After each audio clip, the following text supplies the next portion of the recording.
Crow Country is a brand new retro-style survival horror game developed by SFB Games. It's been created from a deep love of the golden days of horror, the 1990s and early 2000s. And we get our first nod to that by the game being set in the year 1990. You play as Mara Forrest, a young lady who breaks into an abandoned theme park. And yes, we're already drawing the parallels to Silent Hill, but there's more on that later too. To find the owner Edward Crow, who's mysteriously closed down the park and is missing in action. One of the descriptions from the developers is a tale of reckless hubris and human greed, and now the center of it all, you.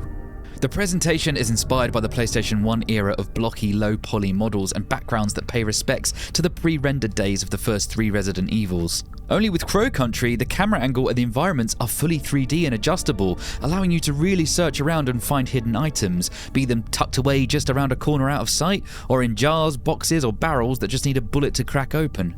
The camera angle, and actually at first glance the character models as well, they really reminded me of the original Final Fantasy VII, which of course also used pre-rendered backgrounds. It's really cool to see this retro look, but with some more modern game quality of life features. The control scheme is also really old school and familiar to aging players like myself. You have a dedicated run button assigned to B or circle respective of your controller. You have an action button to investigate things or pick up items. And this is something I really missed about the old survival horror games. I love just getting a response from the game when I plod about looking at the environment. Silent Hill 3 was a really good example of this, where Heather would sort of give her take on things as you knock about exploring.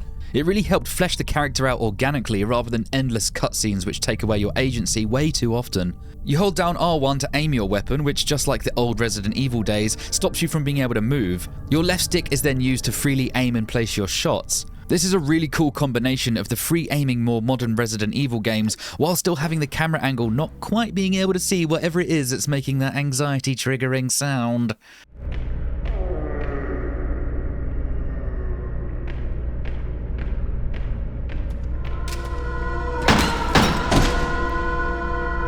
It works brilliantly as well because it's also really clunky and janky to use.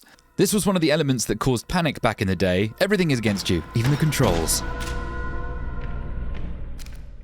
Sadly, the enemies in the demo aren't really too formidable and don't pose much of a threat at all. I hope in the full game they're oppressive and make me panic more, because this absolutely could be a pulse raiser if the AI matched the intensity that the music and framing are delivering. Let's talk about the music next then, because this game fucking nails it.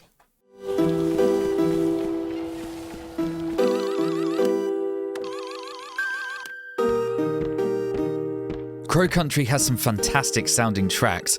I found them really reminiscent of Silent Hill more so than Resident Evil, which of course I absolutely loved. Throbbing synths and drones, crackling static or buzzing from the fluorescent lights create a really thick atmosphere.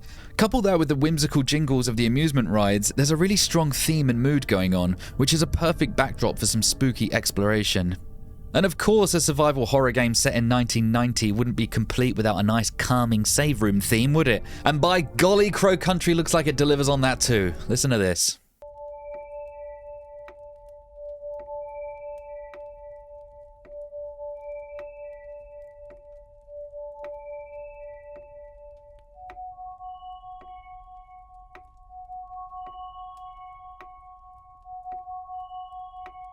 These old school horror games were all essentially puzzle games at their core. Areas that are locked behind doors, requiring arbitrarily shaped or coloured keys or environmental puzzles to figure out, such as this one featuring a room that fills with poisonous gas if you don't marry up the pressure with this valve before pulling the lever on that thing over there, allowing you to shoot a target which raises a statue holding a key. Makes you really wonder how annoying it must have been for the staff every day to just move freely around the park. Overall though, this game has a lot of promise, and for anyone who grew up around the years this game is set in like me, you'll feel right at home the moment you boot this up, seriously. My only criticism really was that the enemies weren't a threat, and their pathing probably needs a little bit of work. They were often getting stuck behind objects in the environment and didn't actually move quick enough to get a hit off on me even when they weren't. So I hope that is fixed for the final game. Crow Country will be available for the PS5, the Xboxes and PC via Steam on May 9th, just 2 days from recording this. I'm probably going to stream it on that day too, so come by and check it out if you're interested. Please like this video for me, share it about, subscribe if you're new, and I'll see ya when I'm looking at ya. Thank you guys.